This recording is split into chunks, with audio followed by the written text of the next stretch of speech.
నమస్కారం అండి. నేను doctor Sudhakar, senior interventional pain physician from EPR pain management centre, Hyderabad. మా పెయిన్ మేనేజ్మెంట్ సెంటర్స్‌లో చాలా కామన్‌గా చూసేది మోకాళ్ళ నొప్పులు. సో, ఒక 50, 60 ఇయర్స్ వచ్చిన తర్వాత చాలామందికి బీపీ ఉంటుంది, షుగర్ ఉంటుంది.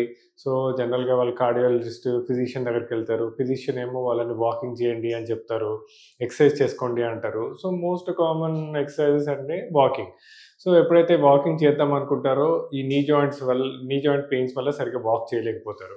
అయినా గానీ స్ట్రెయిన్ తీసుకొని వాక్ చేద్దామని ప్రయత్నం చేయంగా వాళ్ళకి బాగా మోకాళ్ళ నొప్పులు రావడము, ఈ మోకాళ్ళ నొప్పుల వల్ల నిద్ర సరిగ్గా లేకపోవడము, నిద్ర సరిగ్గా లేకపోవడం వల్ల బీపీ పెరగడము, బీపీతో పాటు షుగర్స్ డీరేంజ్ అవ్వడము. So, it's a vicious cycle. అంటే కంటిన్యూయస్‌గా పెయిన్ వల్ల నిద్ర డిస్టర్బ్ అవ్వడము, నిద్ర డిస్టర్బ్ అవ్వడం వల్ల షుగర్స్ పెరగడము, బీపీ పెరగడము. సో, ఏం జేయాలి? ఎలా మేనేజ్ చేసుకోవాలి? ఒక పెద్ద కన్‌ఫ్యూజనల్ స్టేట్‌లో ఉంటారు. సో, ఇలాంటి వాళ్ళకి మా పెయిన్ మేనేజ్మెంట్ సెంటర్స్‌లో ఒక హోలిస్టిక్ అప్రోచ్, అంటే ఒక మల్టీ మోడల్ అప్రోచ్ ద్వారా, అంటే ఫస్ట్ థింగ్ వాళ్ళకి చెప్పేదేంటంటే, వాళ్ళు చేసుకోవాల్సిన ఎక్సర్‌సైజెస్ ఏంటి? వాళ్ళ డైట్ ఎలా? అంటే వెయిట్ మేనేజ్మెంట్ కోసం ఒక ప్రాపర్ డైట్, అంటే ప్రోటీన్స్ ఎక్కువ తీసుకోవడము, క్యాలరీస్ తక్కువ తీసుకోవడము, కార్బోహైడ్రేట్స్ తక్కువ తీసుకోవడము. రెండోది కొన్ని strengthening exercises and breathing exercises. అంటే స్ట్రెంథెనింగ్ ఎక్సర్సైజెస్‌లో మెయిన్ ఇంపార్టెంట్ నీ జాయింట్‌కి సపోర్ట్ వచ్చే మజిల్స్, అంటే like quadriceps muscles, hamstring muscles strengthening exercise చేసుకోవడము. తర్వాత డైట్ ద్వారా వెయిట్‌ని కొద్ది వరకు తగ్గించుకోవడము. అంటే small quantities, more number of times, more of proteins, less of carbohydrates అలా తీసుకోవడము. మూడోది లైఫ్ స్టైల్ మోడిఫికేషన్స్. అంటే చాలామందికి కింద కూర్చొని తినే అలవాట్లుంటది. సో, అది అవాయిడ్ చేయటము. ఇండియన్ టాయిలెట్స్ యూజ్ చేయటము, అది అవాయిడ్ చేయటము. చాలామంది ఎక్సర్సైజ్ కోసం అని చెప్పి లిఫ్ట్ ఉన్న మెట్లు వాడుతా ఉంటారు. సో, వాళ్ళకేం చెప్పేదంటే, ఎక్కడైతే లిఫ్ట్ ఉంటుందో లిఫ్టే యూజ్ చేయండి. మెట్లనేది ఒక స్టేజ్ వచ్చాక, అంటే 50, 60 ఇయర్స్ తర్వాత ఎంత వీలైతే అంత తక్కువ చేసుకోవడము. తర్వాత వాకింగ్ అనేది హార్డ్ సర్ఫేసెస్ మీద కాకుండా మంచి గడ్డిలో గానీ, లేక మట్టి మీద గానీ, అది కూడా ప్రాపర్ షూస్ ఏసుకోవాలి. Walking shoes ఏసుకోవడము.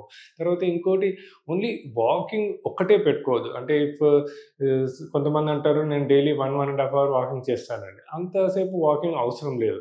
జస్ట్ ఒక 20 మినిట్స్, 15, 20 మినిట్స్ వాకింగ్ చేసుకొని, మిగతా time quadriceps strengthening exercises, hamstring strengthening exercises, తర్వాత కొద్దిగా వరకు stretching exercises, breathing, breath holding, ఇలా కొద్దిగా ఎక్సర్సైజెస్ మార్చుకొని, తర్వాత ఫుడ్ హ్యాబిట్స్ మార్చుకొని, తర్వాత లైఫ్ స్టైల్ మోడిఫికేషన్స్, లైక్ ఇంతకుముందు నేను చెప్పినట్టు కింద కూర్చోవడము, కింద పడుకోవడము, స్క్వాటింగ్ చేయటము, ఇలాంటివన్నీ అవాయిడ్ చేసినట్టయితే ఆ నీ జాయింట్ మీద స్ట్రెయిన్ పడే యాక్టివిటీస్ అన్నీ తగ్గుతాయి.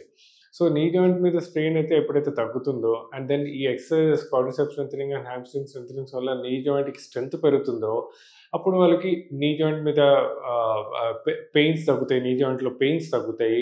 దాంతోటి కొద్దిగా నిద్ర బాగా పడుతుంది. నిద్ర మంచిగా పట్టినప్పుడు బీపీ, షుగర్స్ కంట్రోల్‌లోకొస్తది. ఇంకా కూడా తగ్గని పక్షంలో చిన్న చిన్న ఇంజెక్షన్ పద్ధతుల ద్వారా, అంటే ప్లాస్మా థెరపీ. చాలామందికి ప్లాస్మా థెరపీ అంటే చాలా అపోహలుంటాయి. షుగర్ ఉన్న వాళ్ళకి, బీపీ ఉన్న వాళ్ళకి ఓల్డ్ ఏజ్‌లో సరిగ్గా పనిచేయదని. అదంతా అపోహ అండి. దాన్ని ప్రాపర్‌గా క్వాంటిఫికేషన్ చేసుకొని, అంటే ప్రతి పేషెంట్‌కు ఒకే విధంగా పీఆర్పీ ఇయటం కాదు.